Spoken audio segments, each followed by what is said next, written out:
It had to happen sooner or later, and the 49ers did everything they could to earn their first loss of the season.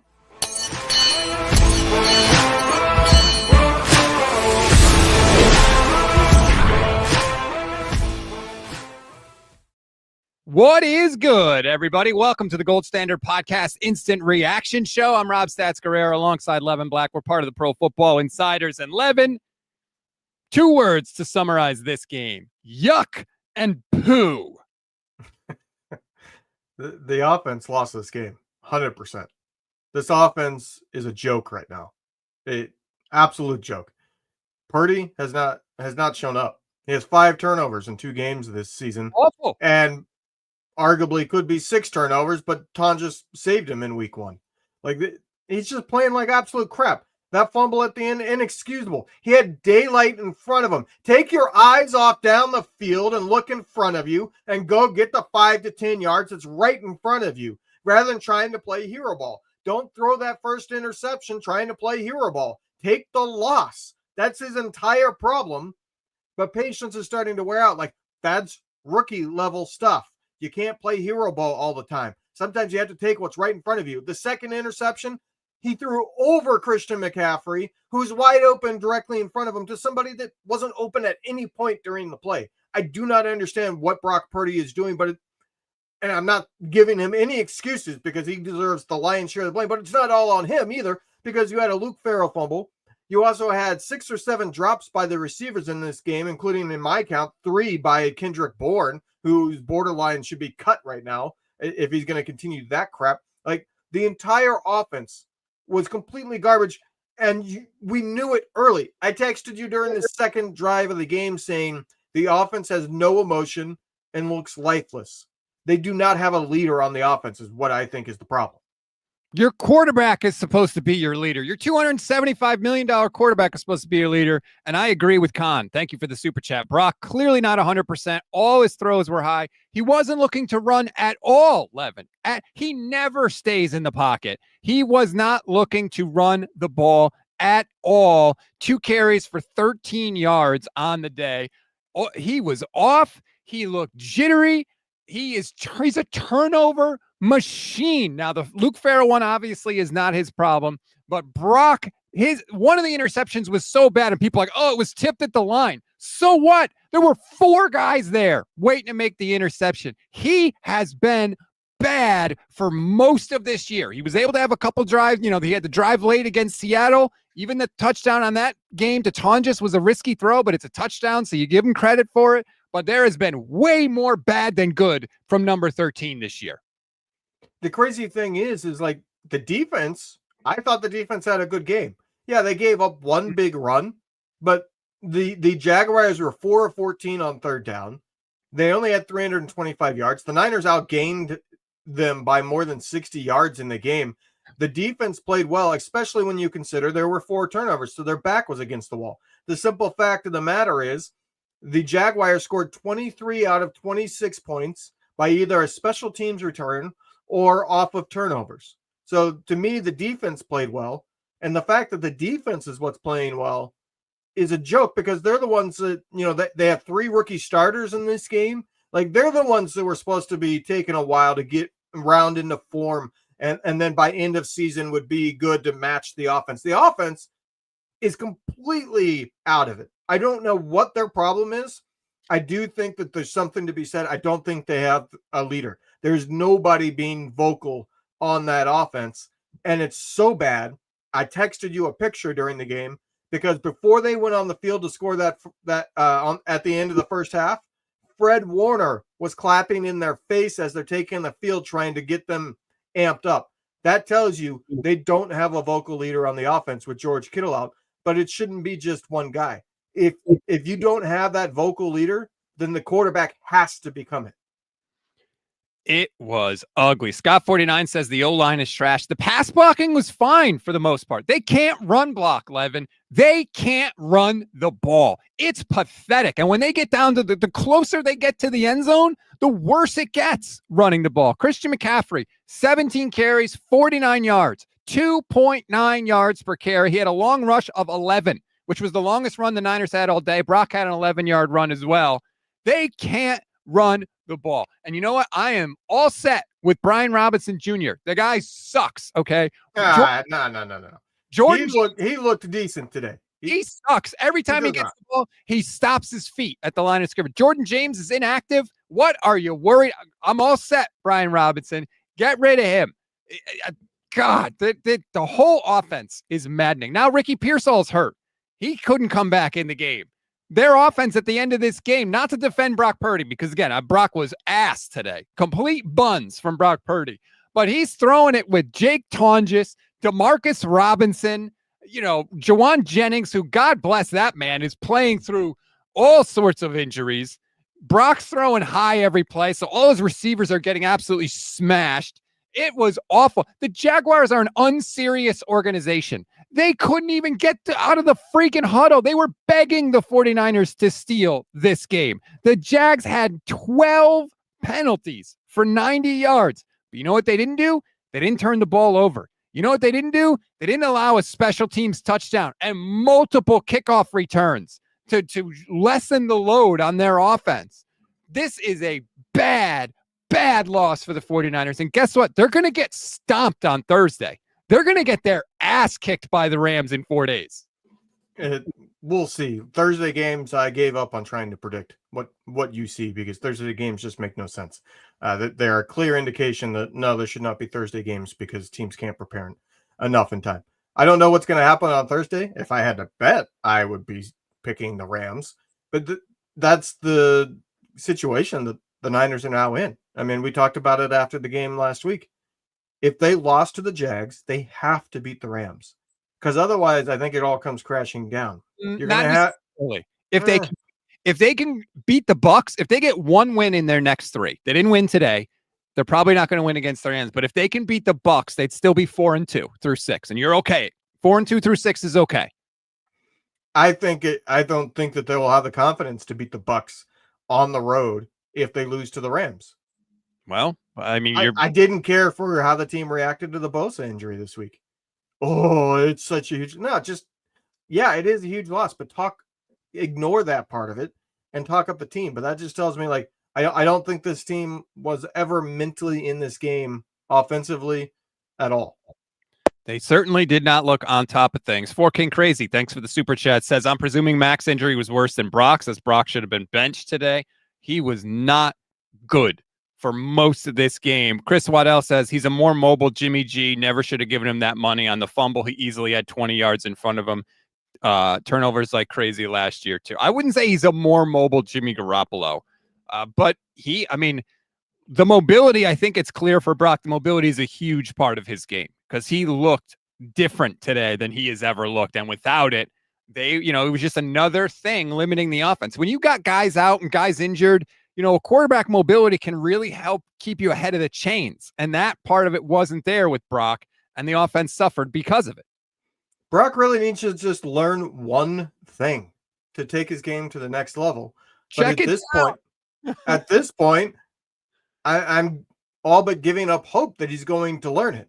He cannot give up on a play. You've got to check it down.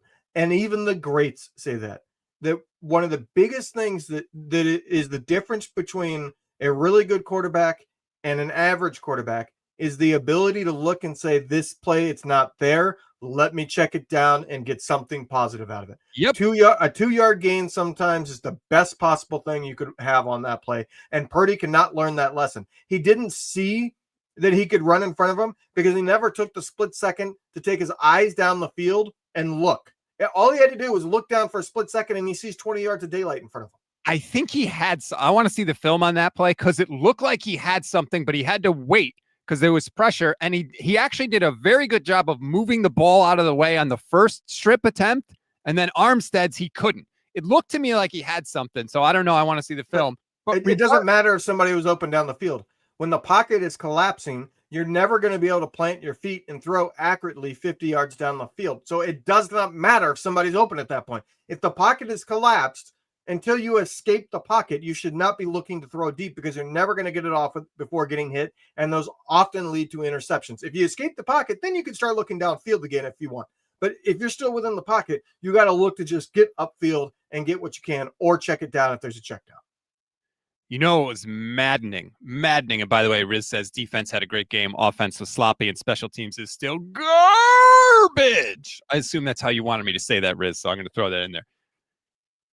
2 steps forward, 1 step back. And even on that drive, right? They start the drive. Cam Little misses the field goal. I'm like, oh my God, are we going to do this again? And Brock starts the drive. And what does he do? First play, checks it down to Christian McCaffrey and they get 10 yards. And I'm like, holy crap. He's going to do it for 1 drive. Like, I can't believe, like, here we go. Maybe for this last drive, he will lock in and do it. And then the next play fumble. But it was all day, Levin.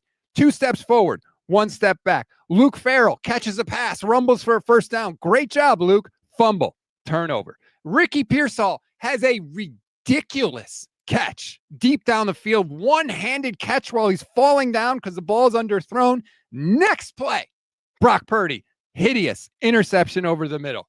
They get the field goal right before halftime, right? You're like, hey, we got a little bit of momentum. And then what happens?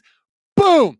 Kickoff return. Just giving them free yardage. And the Jags are able to get a kick return or a field goal, at the end of halftime and basically erase the progress that the 49ers made all day today. 1 step forward, 2 steps back.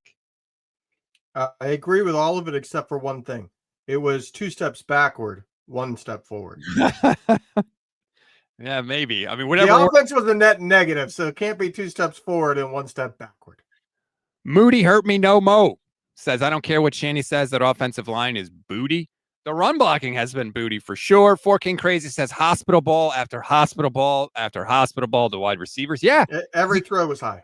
He couldn't put the weight on his toe, so he was letting it go early to me. And when you let it go early, the ball's going to sail on you. It was a horrible game.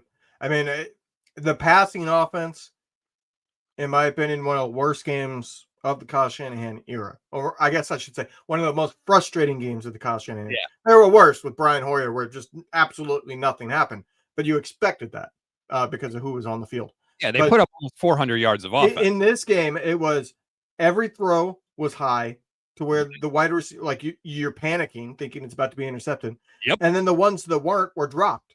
And then Purdy had 3 turnovers, and there was another fumble for a 4th turnover on offense. So it was like every single play was either a turnover or what you thought was going to be a turnover on the high throws or a drop pass by the wide receiver. Like, Brock, you're not at Iowa State anymore. Just check it down. Just check it down, dude. Like, oh, it's so frustrating. Chris Waddell says, no way the Rams don't blow us out. Every yard is a struggle. No pass rush. Stat Padford will chew us up with no rush. You know, not for nothing. I know this is a Niners show, but we have had all these injuries in San Francisco for years. Do you know what happened to the Rams today? Did you see the Rams game today? Well, no, it was on at the same time. I saw that they were up 7 points with a minute to go. That was the last I saw. First of all, Adonai Mitchell catches a deep ball for the Colts, breaks the tackle. He's running into the end zone, holds the ball out to celebrate, fumbles before he crosses the goal line, turns it over. Then, with like a minute and a half to go, Matt Stafford is pinned way deep in his own territory, and the Colts defender falls down, and they get like an 80-yard touchdown and win the game by 7 points. Like, they have a horseshoe jammed up their ass, man. They're 3-1, and it was an 88-yard touchdown. That was the last play I saw. I saw they were up 7 points with 1 minute to go after an 88-yard touchdown. I did not know about the Mitchell fumble as he was going in the end zone. That type of play to me, I've seen it probably 5 times in all the time I've been watching football. You know, we're live where somebody's holding the ball out trying to showboat, and then they drop it before they go in the end zone. I think Deshaun Jackson did it one time. To me, when you do that, you're done. Get off the field. You can come back next week. Like, that's to me like a tone setter. I just every single time I see it, I want to see a coach say, "You're done." Same with Kendrick Bourne. That's what I wanted to see Kyle Shanahan say to him. After he dropped the 3rd pass, I wanted Kyle Shanahan to say, "Get off the field. You're done for the day." Like, where Jacob Cowling and Jordan Watkins, please heal up. I can't see Kendrick Bourne out there. I don't care if he dances before the game. I'm sorry, I don't. Andre says, Brock's still injured. Regardless, he's not elite. Kyle's offense is way too dependent on Salah's defense. Where's Robinson, Garendo? It's all CMC with a crap offensive line. And, of course, special teams is trash. The special teams is worse than last year. Yeah. They're better on field goals. They're worse in their kickoff return. Everybody gets to at least the 30-yard line. I am desperate for them to kick the ball into the end zone just so they'll kneel, because otherwise they give up yards every return. Punt returns, they give up. They can't tackle. Guys are falling down, just falling to the ground. Like just, I don't know what happened. It's like they hit the wrong button on the Madden controller. Getting to the 30 is normal. Just so you know, with the changes, 30 is what is expected. That's a good result because the 35 is what the touchback is. Yeah, I don't care. Just kick it through the end zone. Don't even give them the option to return it every time. That's my opinion every time, because a special teams touchdown is such a game breaker. I take them completely out of the chance of ever having a special teams return touchdown. Like I would be a coach that says punt it as high as you can, even if it's for 35 yards. I want to guarantee they have to fair catch and kick it out of the end zone every single time. I do not want to see a return in this game. Ever. Warlock says, how many years will it take us to recover from that $53 million a year contract? We keep drafting injury-prone receivers like Ricky. Ricky is not injury-prone, okay? The only game he's ever missed due to injury was because he got shot. Like, damn. I don't know why people think Ricky Pearsall is injury-prone. He is not. He didn't miss a game in his college career. That's not injury-prone. Like, he is one of the prime examples of something's off in San Francisco. I would lean towards its practice habits of Kyle Shanahan, but something's off because they are drafting people that are not injury prone. And the moment they get on the 49ers, they're constantly banged up. Now, Pearsall, like you said, he missed games last year due to being shot, completely different, but he has been banged up pretty much all year. Jennings is constantly banged up. Kittle is constantly banged up. Christian McCaffrey was before Kyle Shanahan, but Purdy is constantly banged up. Like, everybody's constantly banged up that plays for Kyle Shanahan. Well, it's the NFL. Everybody's constantly banged up. It's not like no one's going through with no injuries, but the Pearsall thing sets me off because he literally never missed a game in college, and he only missed games in the NFL when he was shot. Like, he come on. Okay, I don't know how to say it. Trouser Chili says Trent Williams got destroyed today. I don't know about destroyed, but he certainly didn't. I mean, he's like McGlinchey. Like, we started to talk a little bit about it on text, but I figured I would save for the show. But that was my take. Is he's McGlinchey now? Does he have good reps most of the time? Yeah, but when he has a bad rep, he gets absolutely smoked when it's a bad rep, and it's happening too frequently. That was what frustrated us with McGlinchey. That's what Trent Williams is doing. When he doesn't have a good rep, it is an absolutely horrendous rep, as if he wasn't on the field. Sorry, I'm just seeing apparently Saleh and Liam Cohen had a little back and forth after the game. Liam was shouting some things over at Robert Saleh, probably not happy about that sign stealing comment that Saleh made before the game. By the way, like, I didn't like Cohen's reaction to it. Like, what Saleh said, you can call it naive to say it because you know it's going to get taken, but he was abundantly clear. There's nothing illegal about it, and kudos to them. And Kyle Shanahan even backed that up. And then Cohen, after Kyle Shanahan's clarification, and obviously after Saleh making his comments, which to me was very clear, he was saying they're doing a good job. He wasn't blaming them for anything. He still went out and said, I can't remember exactly how he put it, but he was saying, people want to throw stones and stuff like that. And it's like, get out of here with that. Like, they didn't say anything. They're literally saying you're doing a good job. You're doing whatever you can to help your team win within the rules. Yeah, I could understand why they wouldn't like if it's legal, then why are you talking about it at all, Robert Saleh? Look, you know what this is. Saleh looked like he was going to get the Jags job, and then Liam Cohen came in and became the head coach. It's a Duval. There's a little something there between them. Shanahan apparently said he thought the team's energy level was, quote, fine. Hard to get in a rhythm when you have 4 turnovers, apparently is what Kyle said. We got more super chats. So I want to go through this. Khan says, with all these offensive yards, we should be able to score more touchdowns. It doesn't make sense. It does make sense. They can't run in the red zone. So the other team can play the pass in the red zone and just say, well, if they run it, we'll make the tackle. Like, that's why they can't finish in the red zone. By the way, there is more than 1,500 people watching right now. Thank you so much. Like this video, subscribe to the channel. We're live 5 days a week. We go live after every Niners game. Give us a chance. I promise you'll like what you hear if the team plays a little better anyway. What do you make of the offensive red zone struggles, which is now, a year and 4 games?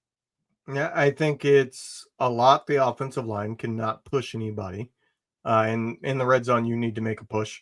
And I think up until this game, a lot of it was play calling. I think Kyle clearly has seen, and in this game, realized I have to get crazy creative to score touchdowns with this team. And you saw it with the hook and ladder. You saw it with the shuffle pass that did score in the red zone. But yeah, the team does get a ton of yards and doesn't score. Thank you, Con, for the comment that allows me to put out the statistic that the Niners came into this game 25th in the league in yards per point, meaning they gain a ton of yards and get very few points for it. They were averaging 18 yards per point, more than double the best team in the league. And in this game, they're right around that average. So they're not going to move anywhere in those rankings. That tells me that they are, despite being able to move the ball and get yards, which made them top, they were 7th in the league in yards coming into this game, which is how the NFL ranks offenses. So they would have been 7th on offense coming into the game. They're actually a below average offense because they get a bunch of yards, but then can't seal a deal, can't finish, can't get points. And if you're not getting points, it doesn't matter if you get yards. Nope. Perfect Blackness Senior, thank you for the super chat, says, Levin, I disagree with both of you. I like how he said, Levin, I disagree with both of you. It makes me feel like I'm right. Says, Brock's running the offense the way Shanny wants. Shanny's refusing to use Purdy's legs as a weapon. Shanny's O-line personnel philosophy is horrible, and it shows. Well, I disagree. Like, Kyle Shanahan can't control if Brock Purdy scrambles. Brock couldn't scramble today because he didn't feel healthy enough. I guarantee you, if Brock Purdy was really 100% healthy, which clearly he wasn't, he's running for more yards than he did today. There were opportunities in this game where he had space available and stood in. I've never seen him stand in the pocket the way he did. He had basically one scramble all day. There is no way that happens if he's 100% healthy. So I disagree with you, Perfect Blackness. And that's one of the things I would love to be in the press conference to clear up. If you get Purdy to admit that, yeah, I was hesitant to run because my toe does still hurt a little bit, you need to ask Kyle, if Mac Jones was 100% healthy, would he have been the starter in this game? Or did you feel you have two banged up quarterbacks, you might as well go with your starter? Right, because Adrian Martinez ain't it. Trouser Chili says, no pass rush. How about this, Levin? The Niners failed to record a quarterback hit for the first time since 2015. First time in a decade. And you know what? It's a credit to Robert Saleh's defense that they were able to perform as well as they did without a quarterback hit. You pointed it out. The Niners were putting the defense in bad position all game long. The fact that they were able to do as well as they did, I mean, they gave up 20 points. You know, I'm not counting the punt return touchdown, obviously. So it's frustrating that they couldn't get hits and pressures and all that, but also, like, you only gave up 20 points, so you still did a pretty damn good job. Yeah, and like I said, all but 3 of the points came off of turnovers as well. Right. So, like, you can say, yeah, the defense could have stopped them, but when your offense has an 8-play segment that is turnover, 3 and out, you're going to have to give up some points when that happens. Like, you can't expect a defense to have 0 points allowed in that scenario. Could they have done a slightly better job and not allowed so many points off turnovers? Sure. But the defense, I thought, had a good game. It wasn't a phenomenal game, but it was a good game. The offense just completely crapped the bed, and the special teams had a bad game as well. The special game, this isn't a bad game for them. This is their normal game. That's the problem. They do this every week. Ivan Tenna says, It's Purdy almost like not practicing special teams has an effect. Like, Kyle, how many times are you going to let this hurt you before you actually give a crap about it? Like, come on, man. You fired coordinators. You've brought in new coordinators. You could say whatever you want, like it should work, whatever. It's on you now to fix it. Forget the special teams coordinator. It is on you to fix it. You're the head coach. Ivan says Purdy ain't it. He's a net negative. He doesn't elevate the team. Look up his stats. And then I like this one from Knees. Deserved to lose, but the Bourne drop, BSPI on the interception, the fumble that bounced back into the Jags lap, the missed ref call and the declined penalty. Yeah, this game was weird, man. You just named a lot of things in that comment, Knees. Let's take them one at a time. That's when the game turned on the Kendrick Bourne drop. The 49ers get the ball. It is 26-14, right? They get the ball, or no, I'm sorry. It's 20-14. It's 20-14. It is 3rd down. Brock Purdy throws the ball to Kendrick Bourne. He is wide open over the middle of the field. Wide ass open with room to run, and he flat drops it. He drops the ball. 49ers have to punt, 87-yard touchdown. And then instead of a 6-point game, it ends up being a 12-point game because the Niners stopped him on the 2-point conversion. That was it. That was when they lost this game. I disagree. I think they lost this game on the second point, but we disagreed with that, or disagreed with each other. I think it was a complete bogus penalty. There was not a penalty on that interception. It was a crap call, and it completely changed the game because with that interception, they're on the 10-yard line. They're going to take the lead because they're already on the 10-yard line. I forget the exact score at that time, but it was this game the Niners are taking control of. On that interception, it completely changed the game. I saw the jersey pull on the interception. When refs see a jersey get pulled, they're going to throw the flag. Whether or not you want to say he got an advantage on it, to me, they're not going to judge that in real time. They're going to say, whoop, pull the jersey. If I don't call that, I'm going to get crop, is what the refs are saying. So they're throwing the flag. That would have been a massive, because Upton actually returned it a little bit too. Like all the way to the 10. Yeah, like that was a massive, massive play in the game. And then you're also right, knees. Like some just weird stuff went against the Niners. Like Fred Warner forces a fumble and the ball just it falls onto a friggin' Jaguars' legs instead of bouncing around on the ground where a Niners defender can get it and they get the ball back. Then there was also I don't know what happened on that. I wonder if Kyle addressed it after the game. The Niners, there's a penalty on the Jags and they're deep in their own territory. And it would have been 2nd and 15 or 3rd and 15 or 3rd and 12. 3rd and 12. Yeah. Would have been 3rd and 12. And Kyle apparently tells the refs, hey, I want to decline the penalty. So it's 3rd down because they want the Jags to lose the down. Somehow the refs got the opposite thing and said accepted penalty. So then it was 2nd and 15 instead of 3rd and 12. And the Jags ultimately get a 1st down on a play to Travis Hunter. And then they go down the field and get a touchdown. Like, I don't know what happened on that, but again, just weird stuff in addition to the 49ers also being bad and doing stupid stuff. And that's how you get your first loss. I think the penalty was they never actually asked Kyle. Well, that's what it seemed like Pereira was saying. And if you think back to what they showed on TV, the referees convene. The center ref, you can see the ref that was making the call tell the main referee what it was. The main referee then immediately turns on his mic and announces it. He never looked over at Kyle or anything like that. So I think they made an assumption and Kyle couldn't get their attention because they were way down there towards their inline. But you can't make an assumption. What do you do? Right. And a lot of times unless it's like a questionable thing, they don't always look at the coach on whether or not, like some of them, they just, they're definitely going to accept this and they accept it. Every once in a while, they need clarification. I shouldn't say once in a while. Probably about half the time, they think, well, there's a possibility they would want to decline this. And I think the center ref just made an incredibly stupid, boneheaded thing. He had a brain fart. He did not think to ask, boy, would they rather have 3rd and 12 instead of 2nd and 15 or 17? Yeah. I want to know what happened there. It was brutal. More coming up. We got a lot of your comments to get to. But first, I just want to give a shout out to Sleeper. Thank you so much, Sleeper, for hopping aboard this year. We really appreciate it. If you don't use Sleeper, you should, because it is the easiest app to use to make your picks. And if you do, you have a chance to win up to 1,000 times your money. All you got to do is pick on stats like touchdowns, passing yards, receiving yards, fantasy points, and more for up to 1,000 times payout if you get your picks right. Just use our promo code GSP. You'll get up to a $100 match on your first deposit. Terms and conditions apply. See Sleeper's terms of use for details. Currently operational in over 25 states. Check out Sleeper today. We would have crushed it again today on the picks, if not for the Ricky Pearsall injury, but that's neither here nor there. We have bigger concerns than that. More play on Thursday. Right. More comments. Michael Owens says, Brock sucked and Bourne played like he bet money on the Jags. He was hideous today, but shouldn't it really come down to whether Kendrick Bourne has a good game? Well, no, it shouldn't. But when Jennings is banged up and in and out of the lineup and Pearsall misses most of the second half, you kind of have to rely on that. And you also have Ayuk out. They literally had a period in this game where they had no Jennings, no Ayuk, obviously, no Pearsall. That's your 1, 2, and 3 wide receivers, and no Kittle. That's probably your number 1 receiving option.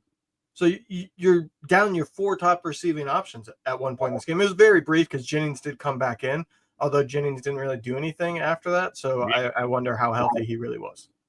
By the way, this is the interaction between Saleh and Liam Cohen. After the game, you could see Saleh there. Cohen is being like kind of held back almost. There was jawing at one another. If you're watching on the stream, you could sort of see what went down there. I wanted to let people see it for themselves. Settle it in a cage match. Andre, I'm taking Saleh. Are you kidding me? Dude, that's why I said it. All gas, no brakes, man. Andre says, oh, wait, I already put that one up on the screen, I think. Offense sucks. No passes outside the numbers. Every damn throw has to be over the middle with Brock, just like Jimmy. Brock's becoming a turnover machine. The throws over the middle are the most dangerous throws because that's where all the people are. So if it's tipped or bobbled like the one to McCaffrey, there's people there to intercept it. And I get it. It's hard to throw outside the numbers when your options are Ricky Pearsall and no one else that can separate. Demarcus Robinson was there. He did make a beautiful catch at one point in the game, but that was pretty much the only thing he contributed. He was only targeted twice. He had the one catch for 20 yards, and that was it.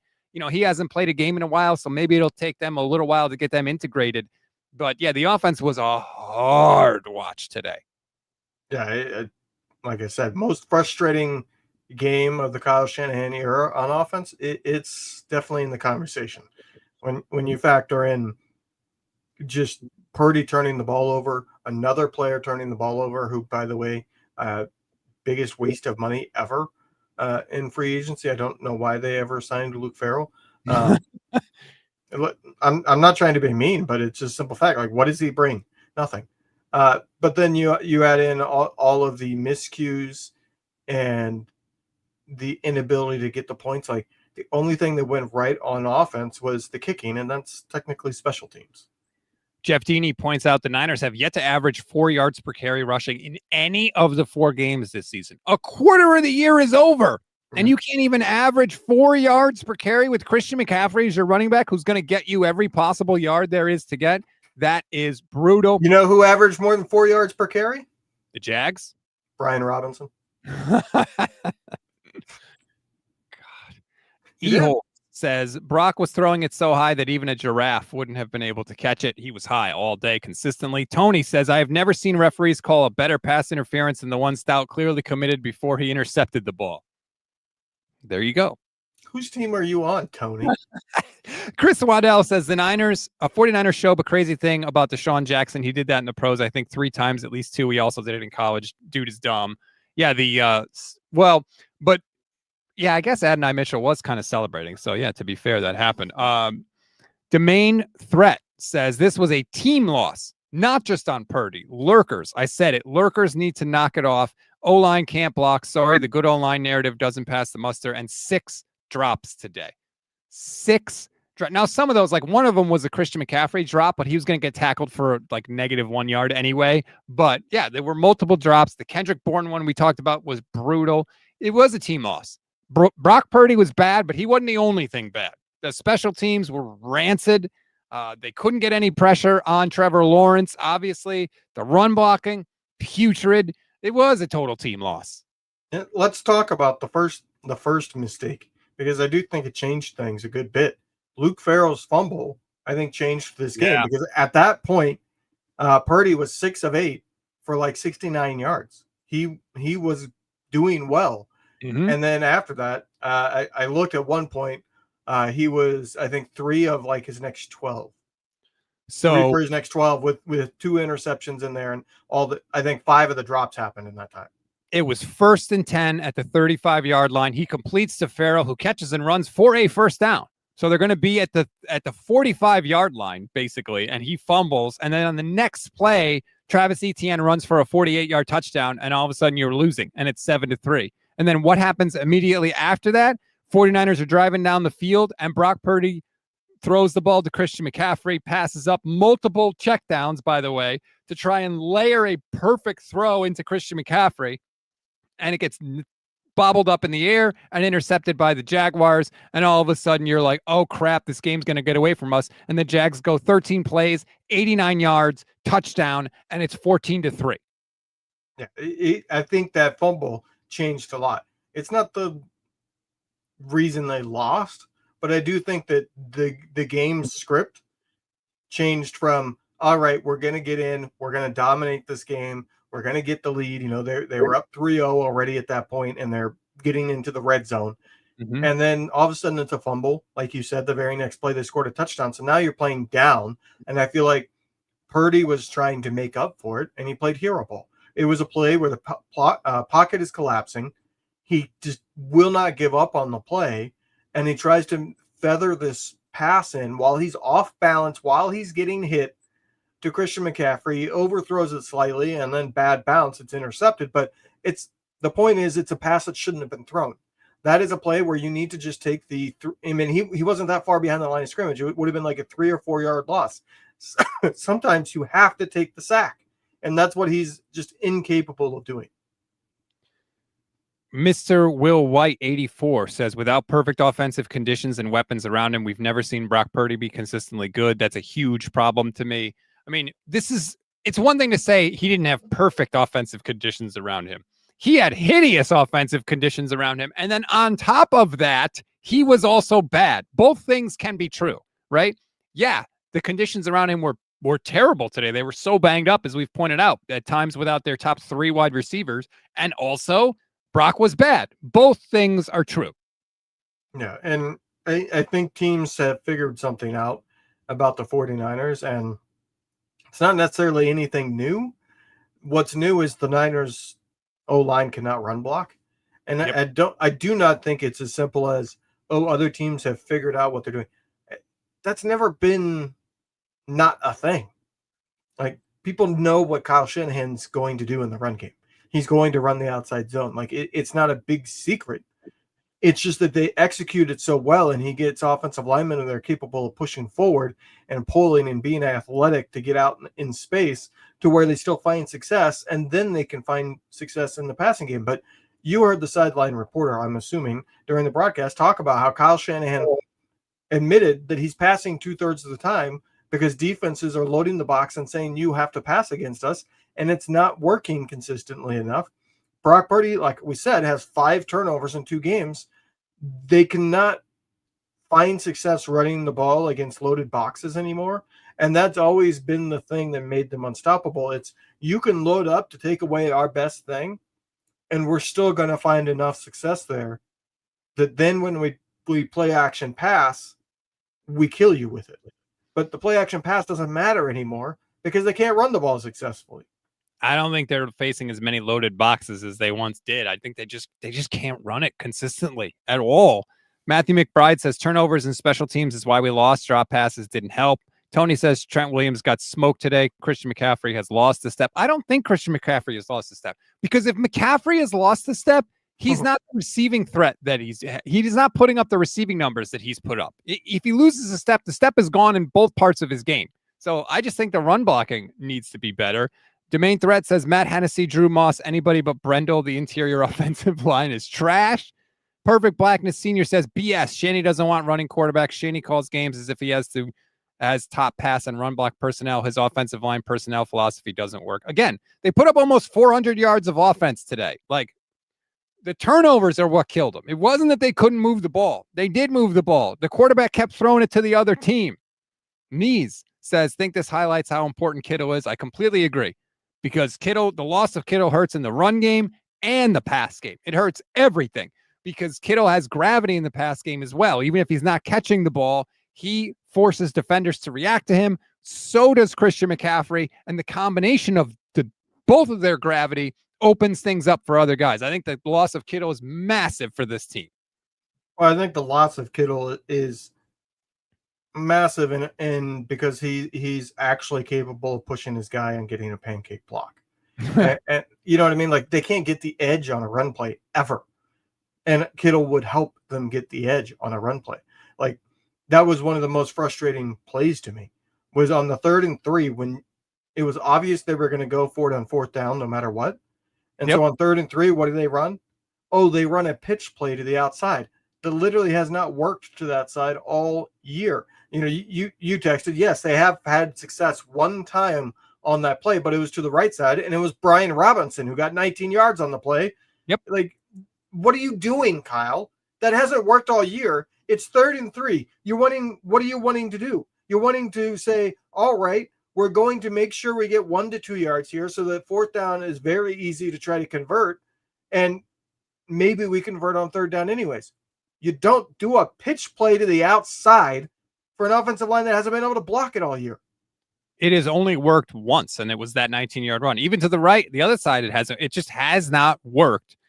Domain Threat says, hate how our fan base immediately goes to negative town after each loss. We got beat, period, deserve to lose, beat the Rams, won't matter. Well, like, dude, do you expect me to be happy right now? This is the instant reaction show. We're, an hour away from of course I'm going to be negative. There was a lot to be negative about. Although I will say, Levin, I don't know what has happened to Kyle Shanahan, but his thinking has flipped. We're 4 games in now. He's going for it on 4th down. He's going for 2 after touchdowns.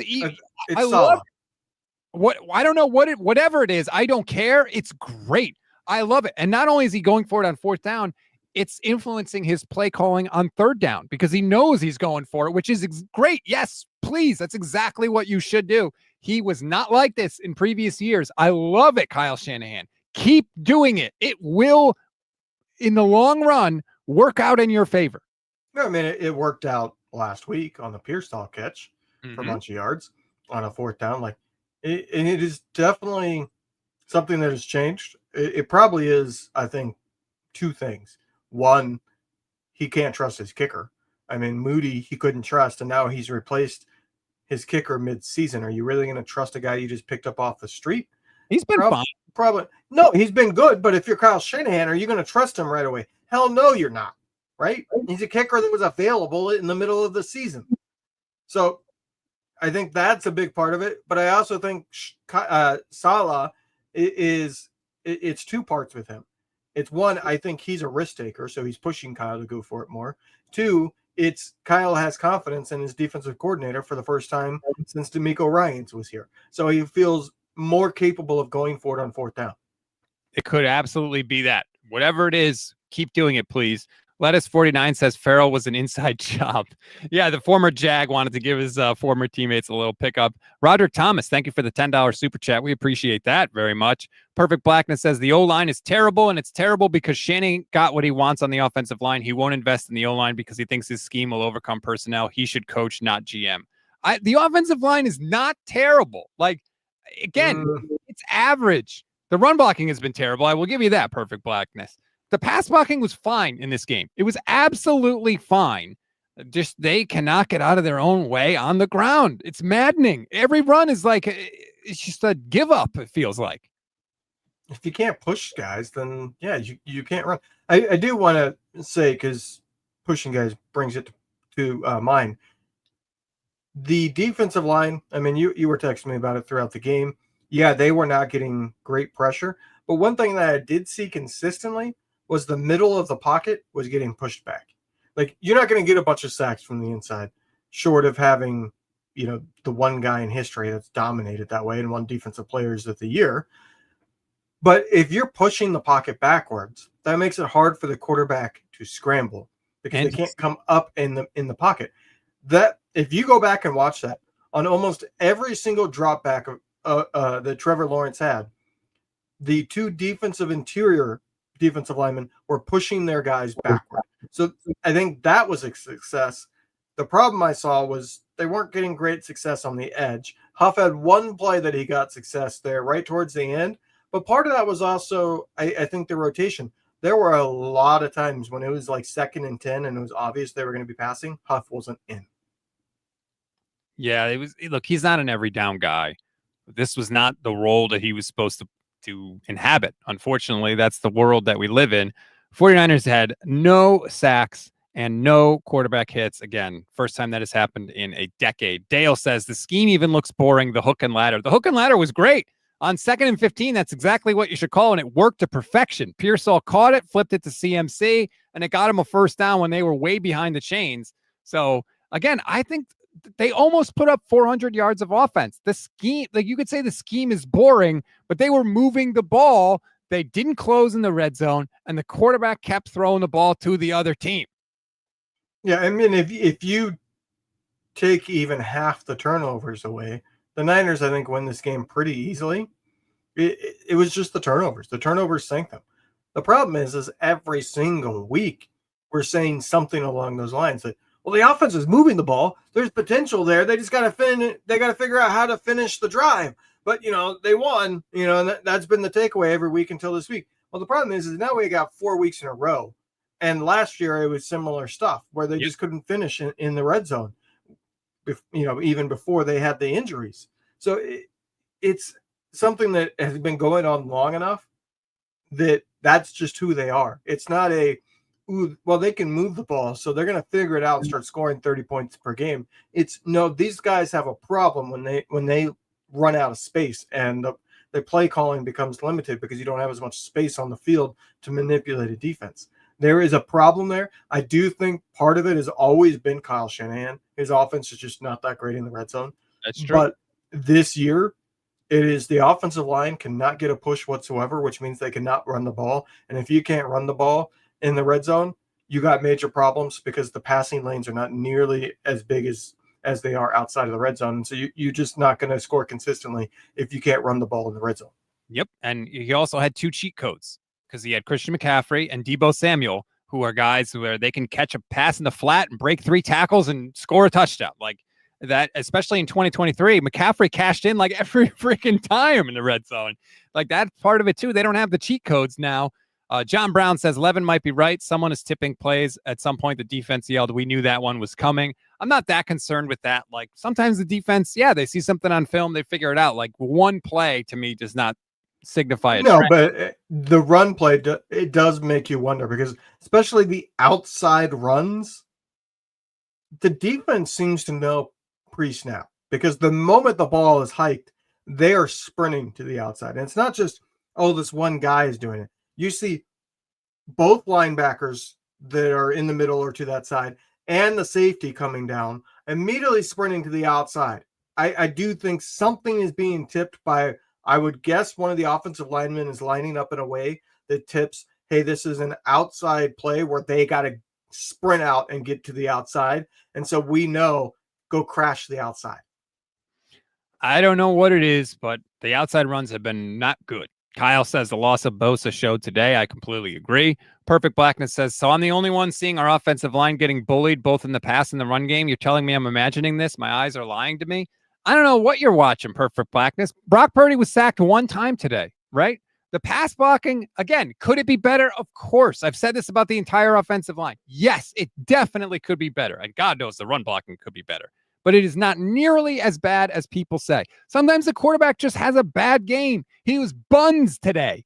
Buns, okay? Turning the ball over, interceptions, 2 interceptions, 1 fumble loss. Obviously, the critical fumble on the drive where they could have taken the lead. Sometimes it's the quarterback, man.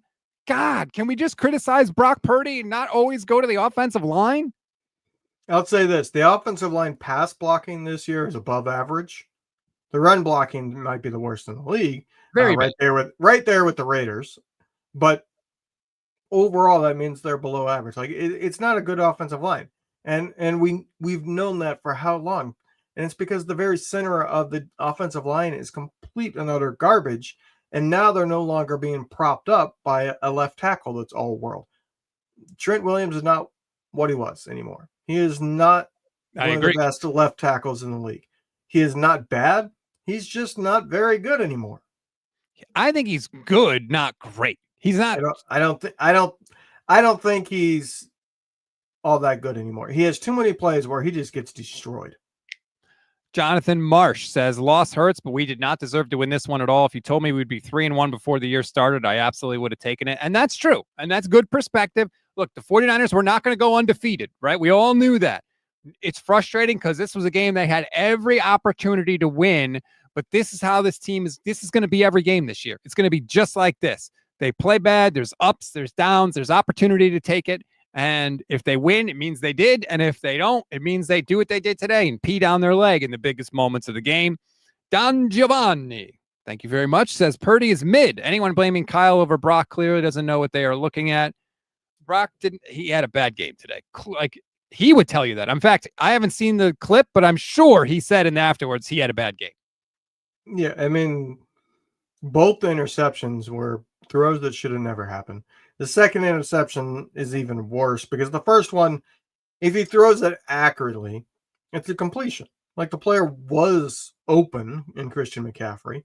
It's just with him being off balance and the pocket collapsing and all that, it's not a play to make that throw. But the second interception was, I had no idea what he was looking at because it not only was there safety help and the DB has pretty good coverage, but there was a linebacker that was cheating over and coming to that side who's the one that ended up intercepting it. Like, what are you looking at on that throw? And then the fumble was just as bad.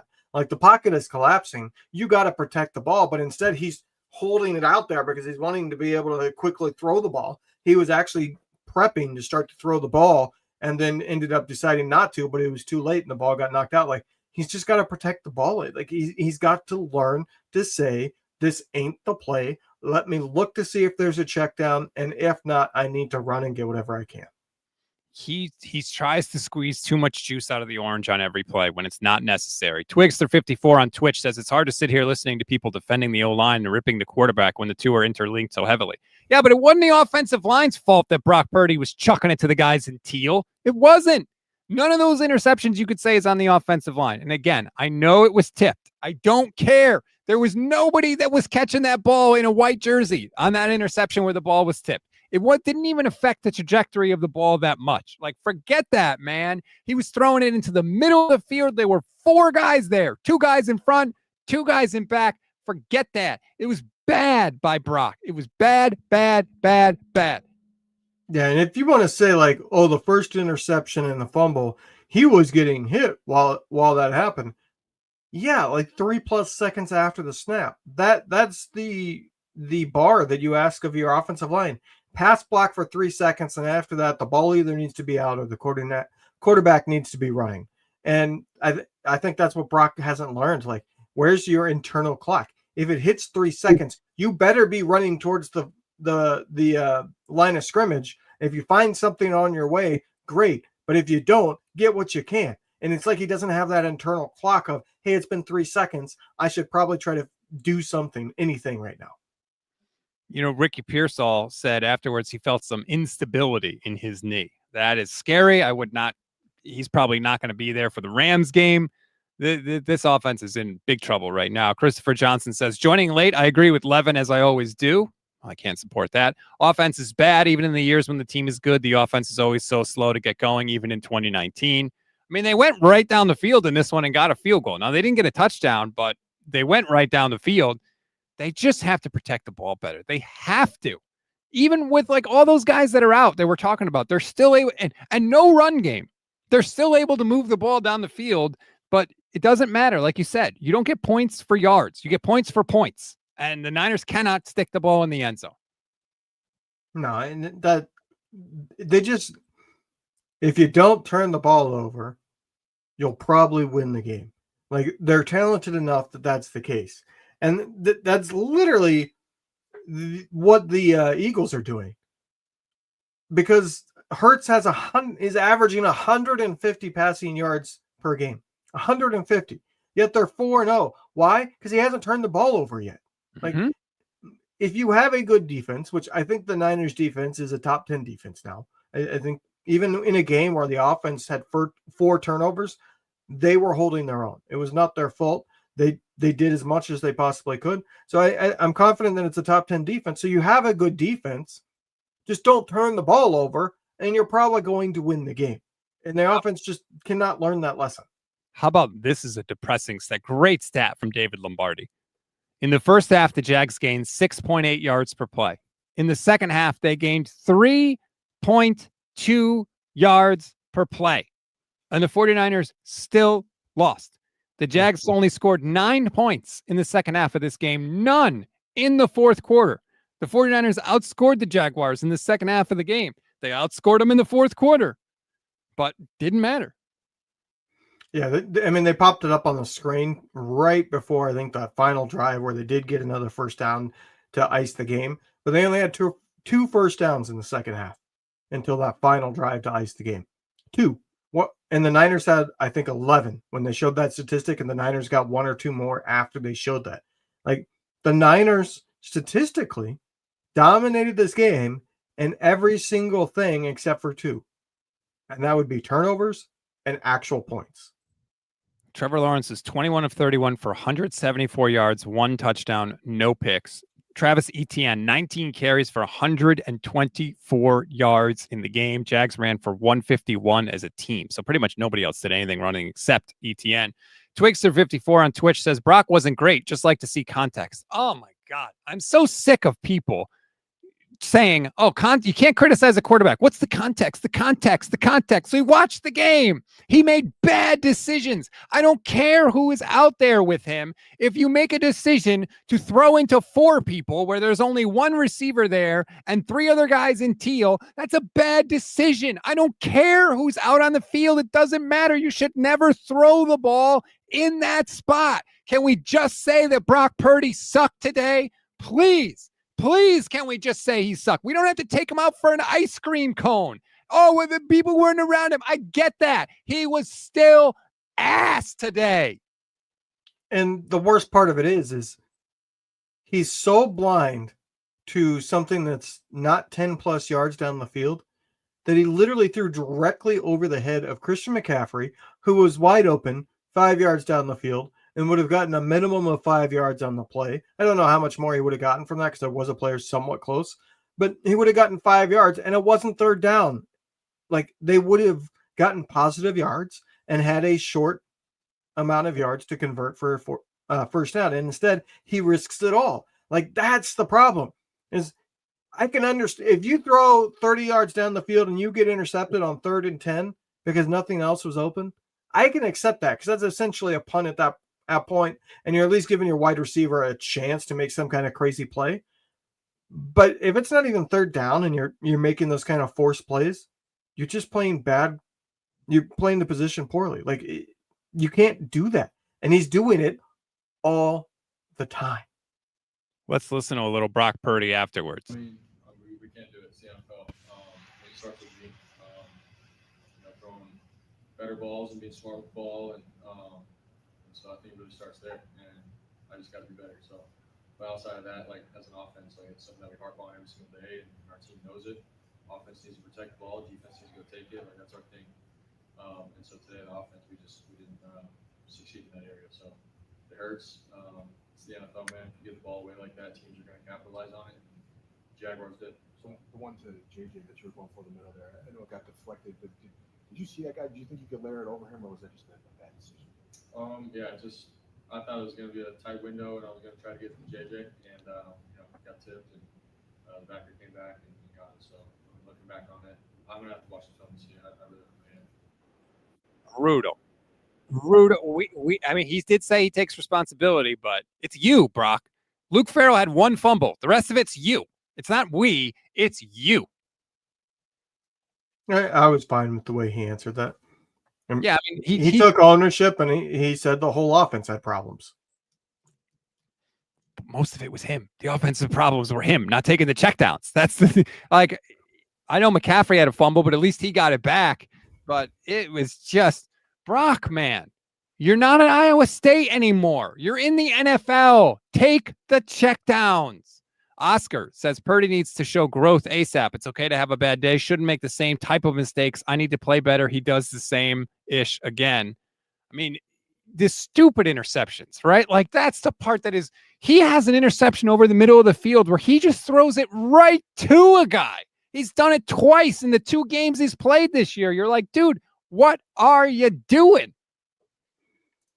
Like I said, it's at the point that I don't have a lot of confidence he's going to change, and I don't like what that means, to be honest. Like it means he's probably not good enough unless the rest of the team is good enough around him to win a Super Bowl. Like it means he's not elevating often enough.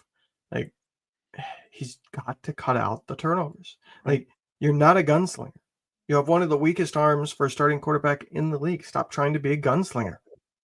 Just be smarter with the ball, man. Like it's the easiest thing to fix, right? Like just take the check down, throw it to the open guy. And Brock himself said that, right? I want to be more on top of it last year. Yeah, well, don't put on the Superman cape. He always puts on the damn Superman cape, man. Just be Clark Kent. Just beat Clark Kent. They would have been fine today. Now, Mike Rotunda says we were going to lose games. I'd rather lose this game and beat the Rams. This is an AFC game. It means nothing. Doesn't mean nothing because you would have been 4-0, looking really good. But it is an AFC game. They did win their first 3. They are 3-1 on the season. Like, we can acknowledge all of those things. So if you had to pick a game for them to lose, you would like them to be AFC. You're still tied for first place in the division. You have a game up on the Seahawks because you beat them. You beat the Cardinals, right? So again, it's not that the sky is falling. It's just that, my immediate reaction in the aftermath of the game is this one was there for them and they shot themselves in the foot. It is, I feel like it's very rare, Levin, to say the 49ers just flat out got beat today. Usually when they lose, it's because they shoot themselves in the foot. It's easy to say that this game is the one to lose. If they beat the Rams, yeah, we'll be right there. If they win on Thursday, they're going to be 4-1, and we'll all be saying, "Hey, all is right. They fixed it. We're good. They're 4-1. They lost an AFC game. This is about as good as you could have hoped for to start the season." Yes. Problem is they got to beat the Rams, and I don't think that anybody that's logical has a lot of confidence in that. I'm not saying it can't happen, but I would say that the Rams should be a pretty heavy favorite in that game. Like, the Rams have looked pretty good. Their only loss is a game that special teams completely lost them the game because they had multiple blocked field goals that they would have won otherwise. And the Niners are not looking great.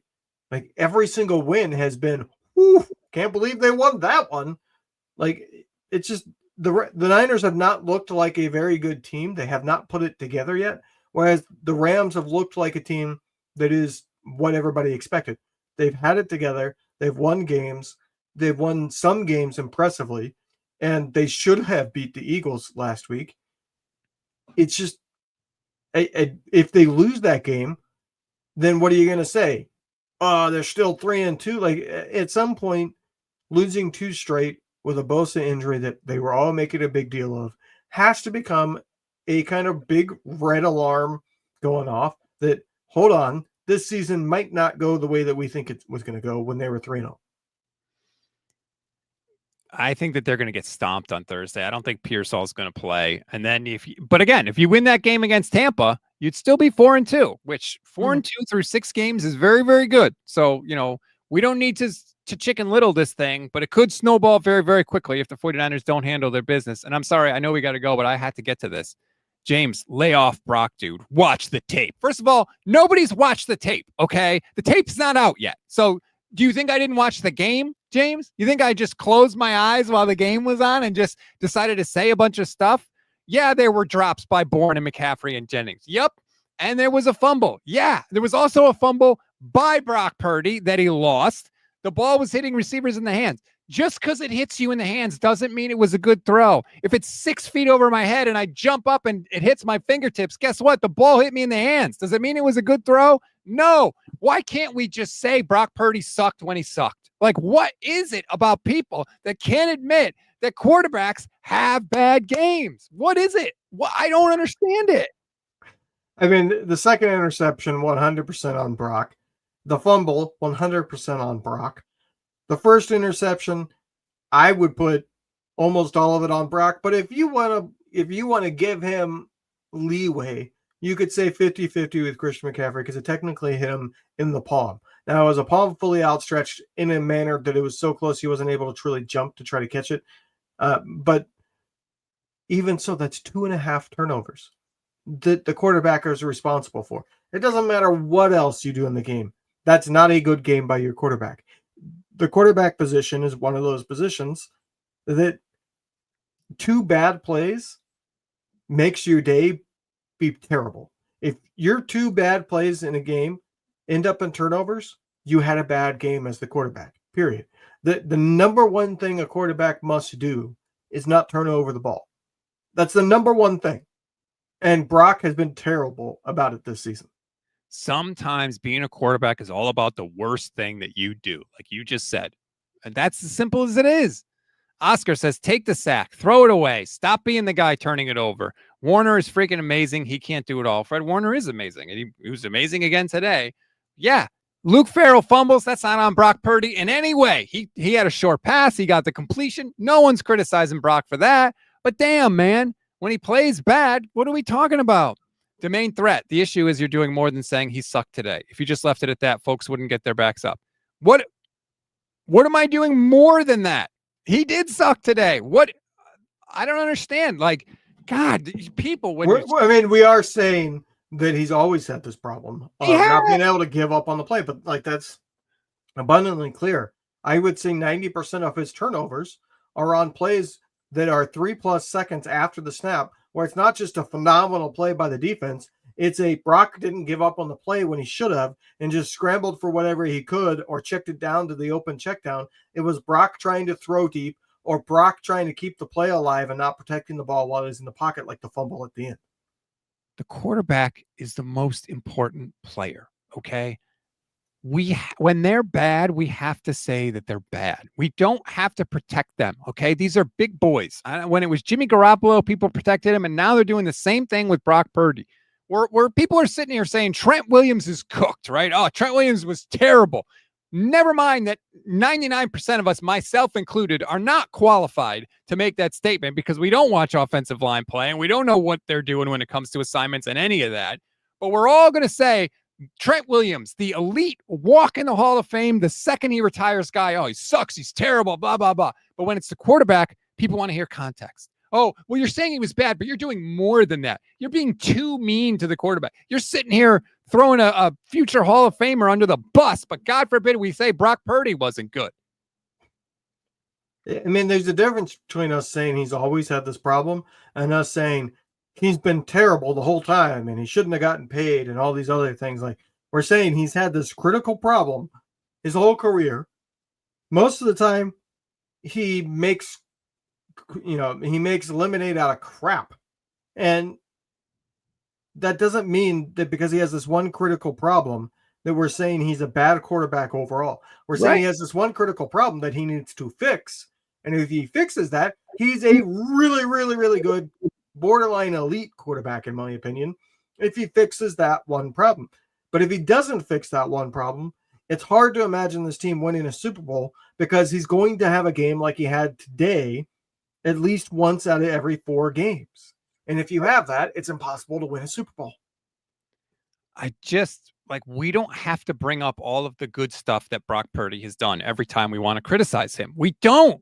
I was in favor of the Brock Purdy contract. I think Brock Purdy can be a really good quarterback. I think he's better than Jimmy Garoppolo. I think he's really, really good. I think he's a top 10 quarterback in the league. Today, he wasn't. Okay. But I shouldn't have to mention that every time I want to criticize Brock Purdy. I'm sorry. And I'm just not going to do it. Like, God, sorry. I'm frustrated. We're all frustrated. It's after a loss. The 49ers are 3-1. It's always not fun when your team loses because then you got to go through the whole week and suffer that bitter taste in your mouth. Now the Niners are playing on Thursday, so that week is shorter. But I'll be very interested to see the injury report. I'm very scared about Ricky Pearsall's knee. When he talks about how it feels unstable, things generally don't go from unstable to stable in 4 days. So I will say that. I'll say this. Please, for my own sanity, win on Thursday because otherwise that mini bye week, like they like to call it, is going to be miserable. Yeah, it is going to be miserable. But regardless of what happens, good, bad, whatever, we will be here for you. We're live after every single 49ers game. We're live every single weekday. There's almost 2,000 people watching right now. Thank you so much. Like this video, subscribe to the channel. We have different hosts on different days. So I promise if Levin is not your cup of tea, and I'm sure Levin's the one you have a problem with, no problem. There's other hosts on different days. It's a football buffet here. It's a 49ers buffet on the Gold Standard channel. So please like this video, subscribe, tell a friend. We appreciate that. And try to be better next time, Levin. I'm not talking. Okay. Goodbye, everybody.